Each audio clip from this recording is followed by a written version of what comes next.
welcome to your Top Thrill Dragster construction update. Hit that subscribe button to see how much progress is made by our next video. We'll be sharing as often as possible to bring you the most up-to-date information on the Top Thrill Dragster Reimagination project. Leave a comment and let us know your thoughts about Top Thrill Dragster and what exciting things you think might be coming to the world's greatest ride. Lake Erie Lifestyles brings you the most up-to-date information on all things Lake Erie.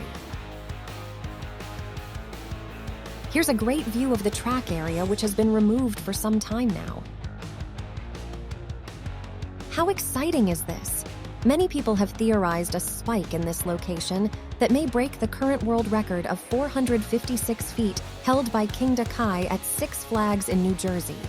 Whatever it is, it will undoubtedly be awesome. We can see progress being made as the potential footer appears to be making headway from last week. We'll keep you updated in real time as we get more information. We hope you enjoyed your update today. Hit the subscribe button and join us for our next Top Thrill Dragster construction update. And we'll see you next time on Lake Erie Lifestyles.